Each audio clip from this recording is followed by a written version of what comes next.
Tips and ട്രിക്സിലേക്ക് ഏവർക്കും സ്വാഗതം. ഇന്ന് PSCയുടെ പ്രധാനപ്പെട്ട കുറച്ച് അപ്ഡേറ്റ്സുകൾ വന്നിട്ടുണ്ട്. അതായത് ഡിഗ്രി ലെവൽ പ്രിലിമിനറി പരീക്ഷ ഒക്ടോബർ നവംബർ മാസങ്ങളിൽ നടക്കാൻ പോവുകയാണ്. അതിന്റെ കൺഫർമേഷൻ നിങ്ങൾക്ക് നാളെ മുതൽ കൊടുക്കാവുന്നതാണ്. നിങ്ങളുടെ ഫോണിൽ മെസ്സേജ് വന്നിട്ടുണ്ടായിരിക്കും. 23/7/2022 മുതൽ ഓഗസ്റ്റ് മാസം 11 വരെ നിങ്ങൾക്ക് കൺഫർമേഷൻ നൽകാവുന്നതാണ്. ഒക്ടോബർ നവംബർ മാസങ്ങളിലായിരിക്കും പരീക്ഷ. ഒക്ടോബർ മാസത്തിലെ കലണ്ടർ പ്രസിദ്ധീകരിച്ചിട്ടുണ്ട്. ആ വക കാര്യങ്ങൾ നോക്കാം. പിന്നെ പ്രധാനപ്പെട്ട ഡിഗ്രി ലെവൽ പ്രിലിമിനറി പരീക്ഷയുടെ സിലബസ് പ്രസിദ്ധീകരിച്ചിട്ടുണ്ട്. അപ്പൊ സിലബസ് ഒക്കെ ഞാൻ നമ്മുടെ ടെലഗ്രാം ചാനലിൽ ഇട്ട് തന്നേക്കാം. അപ്പം വരുന്ന അപ്ഡേറ്റുകളെല്ലാം ഞാൻ നമ്മുടെ ടെലഗ്രാം ചാനൽ വഴി നിങ്ങളെ അറിയിക്കുന്നുണ്ട്. ടെലഗ്രാം ചാനൽ ആരെങ്കിലും ജോയിൻ ചെയ്യാത്തവരുണ്ടെങ്കിൽ ഫസ്റ്റ് കമന്റ് ആയിട്ട് അതിന്റെ ലിങ്ക് ഞാൻ പിൻ ചെയ്ത് വെച്ചിട്ടുണ്ട്, ഒന്ന് ജോയിൻ ചെയ്തേക്കാം. ഓക്കെ. അതുപോലെ ആദ്യമായിട്ട് നമ്മുടെ ചാനൽ ആരെങ്കിലും കാണുന്നുണ്ടെങ്കിൽ welcome to our family. Please ഒന്ന് സബ്സ്ക്രൈബ് ചെയ്തിരിക്കുക. വീഡിയോസ് ഒക്കെ ഇഷ്ടമാവുകയാണെങ്കിൽ കുറച്ചൊന്ന് സ്നേഹം കാണിക്കുക. ആ ലൈക്ക് ബട്ടൺ കൂടി ഒന്ന് ക്ലിക്ക് ചെയ്യാം. ഓക്കെ. അപ്പൊ നമുക്ക് ഓരോന്നായിട്ട് അപ്ഡേറ്റ്സുകൾ നോക്കാം.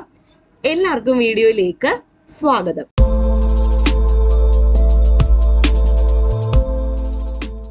ആദ്യത്തേത് കലണ്ടർ ആണ്. Examination programme for the month of October 2022 for submitting confirmation. ഈ പരീക്ഷാ കലണ്ടറിലെ സ്ഥിരീകരണം നൽകേണ്ട തസ്തികകളിലേക്ക് സ്ഥിരീകരണം രേഖപ്പെടുത്തുമ്പോൾ ഉദ്യോഗാർത്ഥികൾക്ക് പരീക്ഷ എഴുതുന്നതിനായി അവരുടെ കത്തിടപാടുകൾ നടത്തേണ്ട മേൽവിലാസം, അതായത് കമ്മ്യൂണിക്കേഷൻ അഡ്രസ്സ് ഉൾക്കൊള്ളുന്ന ജില്ല തന്നെ തിരഞ്ഞെടുക്കാവുന്നതാണ്. ആവശ്യമെങ്കിൽ ഇതിനായി പ്രൊഫൈലിൽ കത്തിടപാടുകൾ നടത്തേണ്ടുന്ന വിലാസത്തിൽ സ്വയം മാറ്റങ്ങൾ വരുത്തിയതിനു ശേഷം മാത്രം സ്ഥിരീകരണം രേഖപ്പെടുത്തുവാൻ ശ്രദ്ധിക്കേണ്ടതാണ്. ഓക്കെ. അപ്പൊ ഏതൊക്കെ പരീക്ഷകളാണ് ഷെഡ്യൂൾ ചെയ്തിരിക്കുന്നത് നോക്കാം. ഒക്ടോബർ മാസം 1-ാം തീയതി റേഡിയോഗ്രാഫറിന്റെ പരീക്ഷയുണ്ട്, ഗ്രേഡ് 2. ഇതിന് കൺഫർമേഷൻ നാളെ മുതൽ 23/7/2022 മുതൽ ഓഗസ്റ്റ് മാസം 11 വരെ നൽകാവുന്നതാണ്. കൺഫർമേഷൻ സക്സസ്ഫുള്ളി കൊടുക്കുന്ന ആൾക്കാർക്ക് സെപ്റ്റംബർ മാസം 17 മുതൽ ഹാൾ ടിക്കറ്റും ലഭ്യമാകുന്നതായിരിക്കും. അപ്പൊ ഇതിന്റെ സിലബസ് വേണമെങ്കിൽ ഈ ഒരു ലിങ്കിൽ ക്ലിക്ക് ചെയ്ത് കഴിഞ്ഞാൽ നിങ്ങൾക്ക് സിലബസും കിട്ടുന്നതായിരിക്കും. ഒക്ടോബർ മാസം 1-ന് റേഡിയോഗ്രാഫർ ഗ്രേഡ് 2 ഹെൽത്ത് സർവീസസിന്റെ പരീക്ഷയുണ്ട്. നേരത്തെ പറഞ്ഞതുപോലെ കൺഫർമേഷൻ നാളെ മുതൽ കൊടുക്കാവുന്നതാണ്. അന്ന് തന്നെ radiographer grade 2, x-ray technician grade 2ന്റെ പരീക്ഷയുണ്ട്. ഈ 3 പരീക്ഷകളും കോമൺ ടെസ്റ്റ് ആയിരിക്കും. പിന്നെ ഒക്ടോബർ മാസം 11-ാം തീയതിയാണ് headmaster high school assistant educational ഓഫീസറിന്റെ പരീക്ഷ വരുന്നുണ്ട്. ഇതിനും കൺഫർമേഷൻ നാളെ മുതൽ നൽകാവുന്നതാണ്. സെപ്റ്റംബർ മാസം 27 മുതൽ ഹാൾ ടിക്കറ്റ് ലഭ്യമാകുന്നതായിരിക്കും. ഒക്ടോബർ മാസം 11-ന് ഓഫ്സെറ്റ് പ്രിന്റിംഗ് മെഷീൻ ഓപ്പറേറ്ററിന്റെ പരീക്ഷയുണ്ട്, ഗ്രേഡ് 2. ഇതിനും സ്ഥിരീകരണം നാളെ മുതൽ നൽകാവുന്നതാണ്. സെപ്റ്റംബർ 27 മുതൽ ഹാൾ ടിക്കറ്റ് ലഭ്യമാകുന്നതായിരിക്കും. ഒക്ടോബർ മാസം 12-ാം തീയതി ജൂനിയർ മാനേജറിന്റെ പരീക്ഷ വരുന്നുണ്ട്, accounts, Kerala state civil supplies corporation.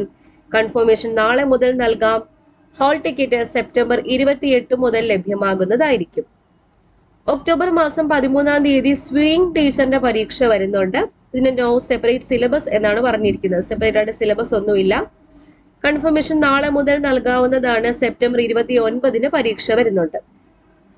October 14-ാം തീയതി പേഴ്സണൽ മാനേജറുടെ പരീക്ഷയുണ്ട്. കൺഫർമേഷൻ നാളെ മുതൽ നൽകാം. സെപ്റ്റംബർ 30 മുതൽ ഹാൾ ടിക്കറ്റും ലഭ്യമാകുന്നതായിരിക്കും. ഇതിന്റെയൊക്കെ സിലബസ് ഇവിടെ ക്ലിക്ക് ചെയ്ത് കഴിഞ്ഞാൽ നിങ്ങൾക്ക് കിട്ടുന്നതാണ്. ഒക്ടോബർ 14-ാം തീയതി പേഴ്സണൽ മാനേജർ പാർട്ട് 2 സൊസൈറ്റി കാറ്റഗറിയുടെ പരീക്ഷയുണ്ട്. ഈ പറഞ്ഞ 2 പോസ്റ്റും എന്താണ്, കോമൺ ടെസ്റ്റ് ആയിട്ടായിരിക്കും നടത്തുന്നത്. ഇനി ഒക്ടോബർ മാസം 15-ാം തീയതി അസിസ്റ്റന്റ് എഞ്ചിനീയറിന്റെ പരീക്ഷ വരുന്നുണ്ട്, കേരള വാട്ടർ അതോറിറ്റി. കൺഫർമേഷൻ നാളെ മുതൽ നൽകാവുന്നതാണ്. ഒക്ടോബർ 1 മുതൽ ഹാൾ ടിക്കറ്റ് ലഭ്യമാകുന്നതായിരിക്കും.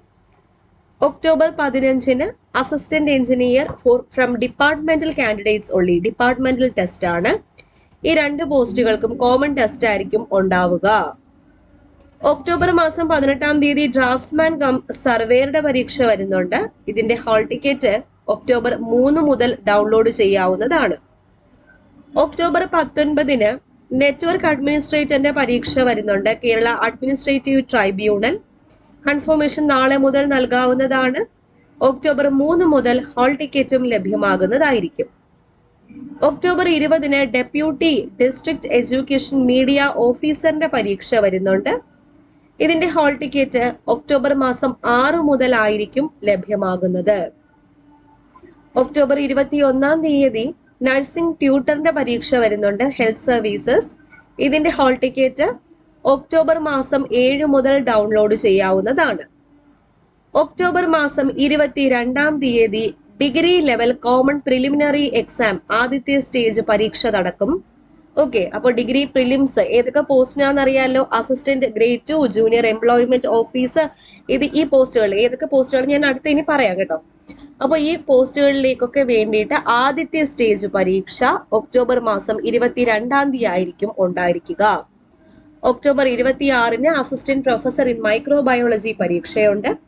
ഇതിന്റെ ഹാൾ ടിക്കറ്റ് ഒക്ടോബർ 12 മുതൽ ലഭ്യമാകുന്നതായിരിക്കും. ഒക്ടോബർ 26 ട്രേഡ്സ്മാൻ ഇലക്ട്രോണിക്സ് പരീക്ഷയുണ്ട്, ടെക്നിക്കൽ എഡ്യൂക്കേഷൻ. ഇതിന്റെ ഹാൾ ടിക്കറ്റ് ഒക്ടോബർ മാസം 12 മുതൽ ലഭ്യമാകുന്നതായിരിക്കും. October 27 assistant professor in forensic മെഡിസിന്റെ പരീക്ഷ വരുന്നുണ്ട്.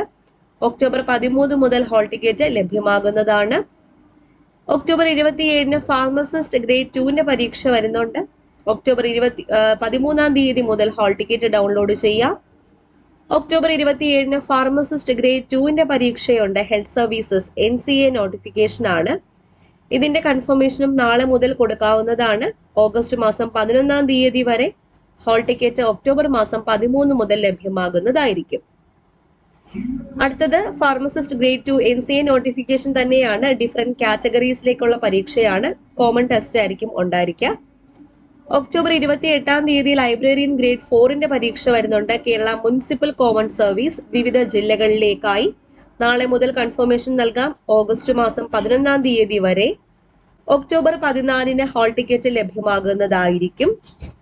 പിന്നെ ബൈ ട്രാൻസ്ഫർ കാറ്റഗറിയുടേത് ലൈബ്രറിയൻ ഗ്രേഡ് 4ന്റെ പരീക്ഷയും അന്ന് തന്നെയാണ് നടത്താൻ ഉദ്ദേശിക്കുന്നത്. അതുപോലെ by transfer from candidates with SSLC and certificate in library സയൻസിന്റെ പരീക്ഷ അന്ന് തന്നെയുണ്ട്. കോമൺ ടെസ്റ്റ് ആയിരിക്കും ഈ പോസ്റ്റുകൾക്ക് വേണ്ടി. ഇനി ഒക്ടോബർ മാസം 29 സിസ്റ്റം അഡ്മിനിസ്ട്രേറ്ററിന്റെ പരീക്ഷ വരുന്നുണ്ട്. ഓക്കെ, ഹാൾ ടിക്കറ്റ് ഒക്ടോബർ മാസം 15 മുതൽ ലഭ്യമാകുന്നതാണ്. ഒക്ടോബർ മാസം 19 പ്രോഗ്രാമറിന്റെ പരീക്ഷ വരുന്നുണ്ട്, യൂണിവേഴ്സിറ്റീസ് ഇൻ കേരള. അതിന്റെ ഹാൾ ടിക്കറ്റ് ഒക്ടോബർ മാസം 15 മുതൽ ലഭ്യമാകും. October 29 programmer Kerala state cooperative marketing federation limited part 1 general കാറ്റഗറിയുടെ പരീക്ഷ ഒക്ടോബർ 15 മുതൽ ഹാൾ ടിക്കറ്റ് ലഭ്യമാകുന്നതായിരിക്കും. ഒക്ടോബർ 29 സിസ്റ്റം അനലിസ്റ്റിന്റെ പരീക്ഷ വരുന്നുണ്ട്. Kerala state cooperative marketing federation limited part 1 general category October 15 മുതൽ ഹാൾ ടിക്കറ്റ് ലഭ്യമാകുന്നതാണ്. Programmer Kerala public service commission October 29 പരീക്ഷ. അതുപോലെ computer programmer medical education services ഇതിനൊക്കെ എന്തായിരിക്കും, കോമൺ ടെസ്റ്റ് ആയിരിക്കും ഉണ്ടായിരിക്കുക. ഒക്ടോബർ മാസം 31 ഫീൽഡ് സൂപ്പർവൈസർ ഗ്രേഡ് 2ന്റെ പരീക്ഷയുണ്ട്. State farming corporation of Kerala limited. ഇതിന്റെ ഹാൾ ടിക്കറ്റ് ഒക്ടോബർ മാസം 17 മുതൽ ലഭ്യമാകുന്നതായിരിക്കും. അപ്പൊ ഇത്രയാണ് ഒക്ടോബർ മാസത്തിൽ നടത്താൻ വേണ്ടി ഉദ്ദേശിക്കുന്ന പരീക്ഷ. അപ്പൊ ഇതിൽ നിന്ന് എന്ത് മനസ്സിലായി? ഒക്ടോബർ മാസത്തിലും നവംബർ മാസത്തിലും ഒക്കെ ആയിട്ടാണ് ഡിഗ്രി പ്രിലിംസ്. ആദ്യത്തെ സ്റ്റേജ് മാത്രമേ ഒക്ടോബർ മാസത്തിലുള്ളൂ, ബാക്കിയൊക്കെ നവംബർ മാസത്തിൽ ആയിരിക്കും. അപ്പൊ ഏതൊക്കെ പരീക്ഷകളാണ് ഡിഗ്രി പ്രിലിംസിൽ വരുന്നത് എന്ന് നോക്കാം. അപ്പൊ ഏതൊക്കെ പോസ്റ്റുകളാണ് ഡിഗ്രി കോമൺ പ്രിലിമിനറി പരീക്ഷയിൽ വരുന്നത് നോക്കാം. അപ്പൊ ഒക്ടോബർ ആൻഡ് നവംബർ മാസം 2 മാസമായിട്ടാണ് ഷെഡ്യൂൾ ചെയ്തിരിക്കുന്നത്. കൺഫർമേഷൻ നൽകേണ്ടത് നാളെ മുതൽ ഓഗസ്റ്റ് മാസം 11 വരെയാണ്. ഡീറ്റെയിൽഡ് സിലബസും പ്രസിദ്ധീകരിച്ചിട്ടുണ്ട്, അതും കൂടെ കാണിക്കാം. അപ്പോൾ 100 മാർക്കിന്റെ പരീക്ഷയാണ്. മീഡിയം ഇംഗ്ലീഷിലും ഉണ്ടായിരിക്കും, ഒഫീഷ്യൽ ലാംഗ്വേജ് ഉണ്ടായിരിക്കും. അപ്പോൾ എക്സെപ്റ്റ് ഇംഗ്ലീഷിൽ, മലയാളത്തിൽ, തമിഴ്, കന്നഡ ഈ ലാംഗ്വേജിന് എക്സെപ്റ്റ് ആയിട്ടുള്ളത് ബോത്ത് ഇംഗ്ലീഷിലും അതുപോലെ മലയാളം, തമിഴ്, കന്നഡ ലാംഗ്വേജസിലൊക്കെ ഉണ്ടായിരിക്കും. നിങ്ങൾ ഡിഗ്രി പ്രിലിംസ് കഴിഞ്ഞ വർഷം എഴുതിയ ആൾക്കാർ കാണുമല്ലോ, പുതിയതായിട്ട് എഴുതുന്ന ആൾക്കാരും ഉണ്ടായിരിക്കും. ക്വസ്റ്റ്യൻ ഇംഗ്ലീഷിലും മലയാളത്തിലും അവൈലബിൾ ആണ്. 2 പുറമായിട്ട് ഇംഗ്ലീഷിലും മലയാളത്തിലും അവൈലബിൾ ആയിരിക്കും. 1 മണിക്കൂർ 15 മിനിറ്റ് ആണ് പരീക്ഷ. OMR മോഡ് എക്സാം ആണ്. ഒന്നിലധികം തസ്തികകളിലേക്ക് അപേക്ഷിച്ചിരിക്കുന്ന ഉദ്യോഗാർത്ഥികൾ ഓരോ തസ്തികകളിലേക്കും സ്ഥിരീകരണം സെപ്പറേറ്റ് ആയിട്ട് തന്നെ നിങ്ങൾ കൺഫർമേഷൻ കൊടുക്കേണ്ടതാണ്. കൂടാതെ പരീക്ഷയ്ക്ക് ഏത് ഭാഷയിലുള്ള ചോദ്യപേപ്പറാണ്, മലയാളമാണോ, തമിഴാണോ, കന്നഡയാണോ ആവശ്യമുള്ളതെന്നും ഏത് ജില്ലയിലാണ് പരീക്ഷ എഴുതേണ്ടത് എന്നും കൺഫർമേഷൻ നൽകുന്ന സമയത്ത് ഉദ്യോഗാർത്ഥികൾ രേഖപ്പെടുത്തേണ്ടതാണ്. ഓരോ ഉദ്യോഗാർത്ഥിക്കും അവർ തിരഞ്ഞെടുത്ത മാധ്യമത്തിലുള്ള ചോദ്യപേപ്പർ മാത്രമേ ലഭ്യമാകുകയുള്ളൂ. അതുകൊണ്ട് ക്വസ്റ്റ്യൻ പേപ്പറിന്റെ മീഡിയം സെലക്ട് ചെയ്യുമ്പോൾ ശ്രദ്ധിച്ച് തന്നെ സെലക്ട് ചെയ്യുക. ഓക്കെ, ഈ പരീക്ഷാ കലണ്ടറിലെ സ്ഥിരീകരണം നൽകേണ്ട തസ്തികകളിലേക്ക് സ്ഥിരീകരണം രേഖപ്പെടുത്തുമ്പോൾ നേരത്തെ പറഞ്ഞതുപോലെ ഉദ്യോഗാർത്ഥികൾക്ക് പരീക്ഷ എഴുതുന്നതിന് വേണ്ടിയിട്ട് കമ്മ്യൂണിക്കേഷൻ അഡ്രസ്സിലും മാറ്റം വരുത്താം. പിന്നെ നിശ്ചിത സമയം വരെ സ്ഥിരീകരണം രേഖപ്പെടുത്താത്തവർക്ക് പരീക്ഷാ കലണ്ടറിലെ പരീക്ഷ എഴുതുന്നതിന് അവസരം ലഭിക്കുന്നതല്ല. ഓക്കെ, അവരുടെ അപേക്ഷ എന്ത് ചെയ്യും? നിരസിക്കും. നിശ്ചിത സമയപരിധിക്കുള്ളിൽ സ്ഥിരീകരണം നൽകുന്നവർക്ക് പ്രൊഫൈൽ വഴി അഡ്മിഷൻ ടിക്കറ്റ് ലഭ്യമാകുന്നതായിരിക്കും. ഓരോ ഡേറ്റ് നമ്മൾ പറഞ്ഞല്ലോ. ഇനി ഏതൊക്കെ പോസ്റ്റുകളാണെന്ന് നോക്കാം. ആദ്യത്തേത് time keeper, Kerala electrical and allied engineering company limited. Syllabus ഇവിടെ കൊടുത്തിട്ടുണ്ട്, കോമൺ സിലബസ് തന്നെയായിരിക്കും. ഓക്കെ, ഡിവിഷണൽ അക്കൗണ്ട്സ് ഓഫീസറിന്റെ പരീക്ഷ, Kerala water authority, different category. Assistant Tamil knowing, Kerala public service commission. Divisional accountant, Kerala water authority. Computer operator, store keeper, executive assistant, field officer. Assistant grade 2, Kerala state beverages manufacturing and marketing corporation, assistant grade 2. Divisional അക്കൗണ്ടന്റിന്റെ പരീക്ഷ, സ്റ്റെനോഗ്രാഫറിന്റെ പരീക്ഷ, confidential assistant grade 2, LD clerk, Kerala water authority. പിന്നെ KSRTC, KLDB, SFCK ഇവിലേക്കുള്ള junior assistant, assistant grade 2 ഇതെല്ലാവരും apply ചെയ്തിട്ടുള്ളതായിരിക്കും. Company board assistant ഉണ്ടല്ലോ, അതിന്റെ പരീക്ഷ വരുന്നുണ്ട്, ഈ പോസ്റ്റ് വരുന്നുണ്ട്. ജൂനിയർ എംപ്ലോയ്മെന്റ് ഓഫീസർ, ഇതിന്ന് എല്ലാവർക്കും മെസ്സേജ് വന്നിട്ടുള്ള പോസ്റ്റ് ആണ്. പിന്നെ അതുപോലെ KSFE, KSCB, KMML ഇതിന്റെ അസിസ്റ്റന്റ് ഗ്രേഡ് 2ന്റെ പരീക്ഷയുണ്ട്. Senior superintendent, junior time keeper, telephone operator, lower division clerk, assistant grade 2 company corporation ആണ്. Sales assistant grade 2, LD steno, ICDS supervisor, clerk cum typist, confidential assistant grade 2, armed police sub inspector, junior assistant cashier, time keeper, assistant store keeper, chief store keeper. Okay, ഇത്രയും പോസ്റ്റുകളാണ് degree level പ്രിലിംസിൽ നടത്താൻ വേണ്ടി ഉദ്ദേശിക്കുന്നത്. Syllabus എല്ലാത്തിനും എന്തായിരിക്കും? Common syllabus തന്നെ ആയിരിക്കും. ഇതാണ് സിലബസ്.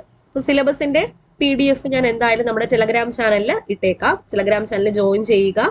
ഫസ്റ്റ് കമന്റ് ആയിട്ട് എന്റെ ലിങ്ക് ഞാൻ പിൻ ചെയ്ത് വെച്ചിട്ടുണ്ട്. അപ്പോൾ ഹിസ്റ്ററി 10 മാർക്കാണ്, കേരള, ഇന്ത്യ, വേൾഡ്, അതിന്റെ കൂടെ കറണ്ട് അഫയേഴ്സ്. ജോഗ്രഫി 5 മാർക്കാണ്, basics of geography, India geography, Kerala geography, കൂടെ കറണ്ട് അഫയേഴ്സ്. എക്കണോമിക്സ്, അതിന്റെ കൂടെ കറണ്ട് അഫയേഴ്സ്. സിവിക്സ് കൂടെ കറണ്ട് അഫയേഴ്സ്. ഇന്ത്യൻ കോൺസ്റ്റിറ്റ്യൂഷൻ 5 മാർക്കാണ്, അതിന്റെ കൂടെ കറണ്ട് അഫയേഴ്സ് ഉണ്ടായിരിക്കും. ആർട്സ്, സ്പോർട്സ് ആൻഡ് ലിറ്ററേച്ചർ 10 മാർക്കാണ്. കഴിഞ്ഞ വർഷത്തെ സെയിം സിലബസ് തന്നെയാണ് കേട്ടോ, വ്യത്യാസമൊന്നുമില്ല. അതിന്റെ കൂടെയും കറണ്ട് അഫയേഴ്സ് ഉണ്ട്. Computer science, basics of computer 5 മാർക്സിനാണ് ചോദിക്കുന്നത്, കൂടെ കറണ്ട് അഫയേഴ്സ് ഉണ്ട്. സയൻസ് ആൻഡ് ടെക്നോളജി ഉണ്ട്, സയൻസ് ആൻഡ് ടെക്നോളജി കൂടെ കറണ്ട് അഫയേഴ്സ് ഉണ്ട്. Simple arithmetic and mental ability ഉണ്ട്. അത് എത്ര മാർക്കിനാണ്? 20 മാർക്കിനാണ്. 10 മാർക്ക് 20 മാർക്കിനാണ് വരുന്നത്. പിന്നെ general English 20 mark, English grammar 10 mark, vocabulary 10 mark, Malayalam 10 mark. കഴിഞ്ഞ വർഷത്തെ സെയിം സിലബസ് തന്നെയാണ്, ഒരു വ്യത്യാസവും ഇല്ല. ഓക്കെ, അപ്പൊ ഇത്രയാണ് ഇന്ന് വന്നേക്കുന്ന അപ്ഡേറ്റ്. പിന്നെ അതുപോലെ LGSന്റെ റാങ്ക് ലിസ്റ്റ് ഒക്കെ ഇന്ന് വന്നിട്ടുണ്ട്. ഏതൊക്കെ ജില്ലയാണെന്ന് അറിയാലോ ഇന്ന് വന്നത് കണ്ണൂർ ജില്ല വന്നിട്ടുണ്ട്, ആലപ്പുഴ ജില്ല വന്നിട്ടുണ്ട്, തൃശ്ശൂർ ജില്ല വന്നിട്ടുണ്ട്. ഈ 3 ജില്ലകളുടേതാണ് ഇന്ന് പ്രസിദ്ധീകരിച്ച റാങ്ക് ലിസ്റ്റ്. ഓക്കെ, അപ്പോൾ പ്രയോജനപ്പെട്ടു എന്ന് വിശ്വസിക്കുന്നു. ഈ അപ്ഡേറ്റുകളെല്ലാം നിങ്ങൾ എല്ലാവർക്കും ഒന്ന് ഷെയർ ചെയ്ത് കൊടുക്കുക. ഷെയർ ചെയ്യുമ്പോൾ കുറെ ആൾക്കാരിലേക്ക് എത്തും. അറിയാത്തവരുണ്ടെങ്കിൽ നിങ്ങളൊന്ന് അറിയിപ്പിക്കാം. ഓക്കെ, വീണ്ടും കാണാം. Thank you.